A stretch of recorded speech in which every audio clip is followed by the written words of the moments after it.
নমস্কার বন্ধুরা। গতকাল রাতটা কাটিয়েছিলাম এই সুন্দর মন্দিরের সামনে। সকালে ঘুম থেকে উঠতেই কালকের সেই কাকুরা আবার চলে এলেন, সঙ্গে নিয়ে এলেন গরম চা। এত দূরে নিজের বাড়ি থেকে হাজার হাজার কিলোমিটার দূরে থেকেও যখন এভাবে কেউ খোঁজ নেয় তখন সত্যিই খুব ভালো লাগে। সকালে অবশ্য আমি একটু ব্যস্তই ছিলাম, শুয়ে শুয়ে গতকালের ভিডিও এডিটিং করছিলাম, তাই আজ এখান থেকে বের হতে একটু দেরি হয়ে গেল।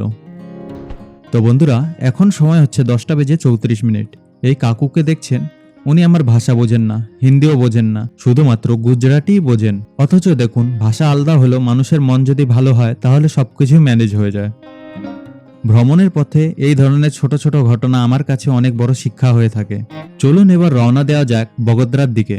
দেখতে পাচ্ছেন সামনের এই সুন্দর মন্দিরটিকে? এখনো নির্মাণ কাজ চলছে, পুরোপুরি তৈরি হয়নি, কিন্তু দূর থেকে দেখলেও বেশ সুন্দর লাগছে।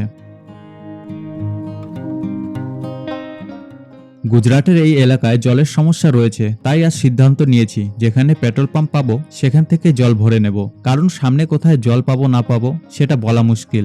2 বোতল জল ভরে নিলাম, এবার সেগুলি সাইকেলে ফিট করে আবার বেরিয়ে পড়ব। এখন সময় 11:23। সকাল থেকে সাইকেল চালাতে চালাতে খিদে পেয়ে গেছে, তাই ভাবলাম আগে কিছু খাওয়া যাক। অবশেষে একটা হোটেল পেয়ে গেলাম। সাইকেলটাকে পাশে রেখে ঢুকে পড়লাম খাবারের খোঁজে। আজকের গুজরাটি থালিতে রয়েছে রুটি, ভাত, কয়েক রকমের সবজি। অনেক সময় নাম শুনে যেরকম আশা করা যায়, বাস্তবে তা হয় না।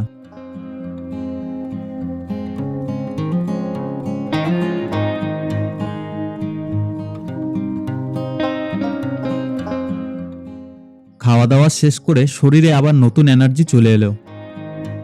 তো আপনারা স্পাইডারম্যান, ব্যাটম্যান, সুপারম্যানের নাম শুনেছেন, কিন্তু আজ আমি একটা জায়গার নাম দেখালাম যা দেখে আমারও হাসি পেয়ে গেল।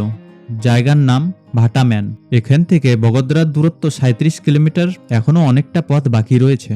আর রাস্তার দুপাশের দৃশ্য সত্যিই অসাধারণ। চারিদিকে খোলা আকাশ, সুন্দর রাস্তা আর সারি সারি ফুল গাছ। পুরো রাস্তা যেন রঙিন হয়ে আছে। এদিকে দুপুর বাড়ার সঙ্গে সঙ্গে রোদের তাপও বাড়ছে, তাই ব্যাগ থেকে সানগ্লাস বের করে পরে নিলাম। রাস্তার দুপাশে সবুজ চাষের জমি দেখতে পাচ্ছেন, কিন্তু এই সুন্দর দৃশ্যর মাঝেও আজও একটা বড় সমস্যা ছিল। সামনে থেকে প্রচন্ড হাওয়া বইছিল। এই রাস্তা সমুদ্রের খুব বেশি দূরে নয়। এই যে নদীটা দেখছেন, কিছু দূরে গিয়ে এটা সমুদ্রে মিশেছে, তাই এর জল নোনা। জলের রংটাও একটু আলাদা দেখাচ্ছে। এরপর সামনে একটা ফ্লাইওভার পেলাম, কিন্তু সাইকেলের এত ওজন নিয়ে ওপরে ওঠার বদলে আমি পাশের রাস্তা দিয়েই চলে গেলাম। এতে শক্তিও বাঁচে, সময়ও বাঁচে।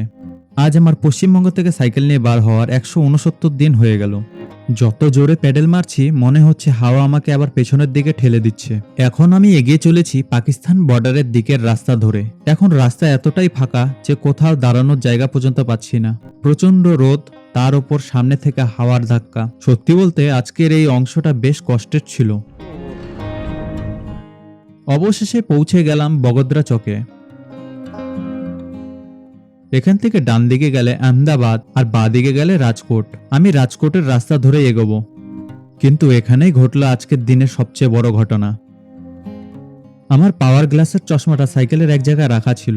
কখন সে পড়ে গেছে আমি বুঝতেও পারিনি। প্রথমে বিশ্বাসই করতে পারছিলাম না। বারবার ব্যাগ চেক করলাম, সাইকেল চেক করলাম, কিন্তু কোথাও নেই।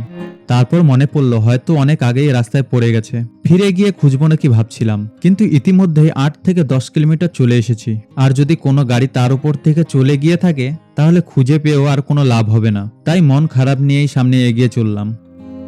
এরপর এই পেট্রোল পাম্পে ঠান্ডা জল পেলাম। বোতলের জলও গরম হয়ে গেছিল, তাই ঠান্ডা জল ভরে নিলাম। রাস্তায় চলতে চলতে ভাবছিলাম এই ভ্রমণে কত কিছুই না হারিয়েছি। কখনো জুতো, কখনো রেইনকোট, আর আজ হারালো আমার চশমা। মাঝে মাঝে নিজেকেই প্রশ্ন করি, আমি কি সত্যি এত বেপরোয়া? অনেকক্ষণ পরে রাস্তার পাশে একটু জায়গা পেয়ে দাঁড়ালাম। তারপর আরো কিছুটা এগিয়ে একটা হোটেলে দুপুরের খাবার খেয়ে নিলাম। এখন সময় বিকাল 4:52।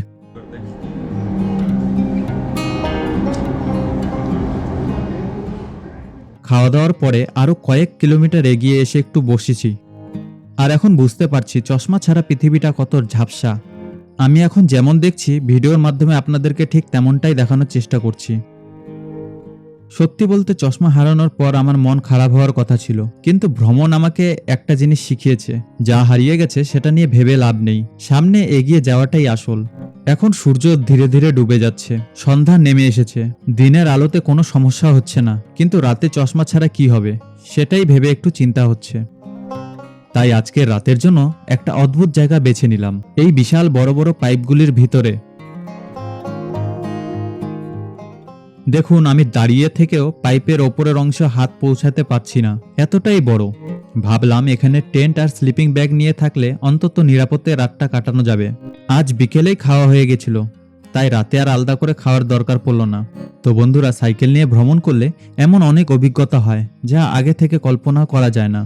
আজকের দিনে সুন্দর রাস্তা ছিল, কষ্ট ছিল, প্রবল হাওয়া ছিল, আর ছিল আমার চশমা হারানোর ঘটনা।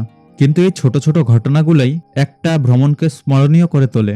ভিডিওটি ভালো লাগলে অবশ্যই একটি লাইক করবেন, চ্যানেলটি সাবস্ক্রাইব করতে ভুলবেন না। দেখা হবে পরের ভিডিওতে। ধন্যবাদ।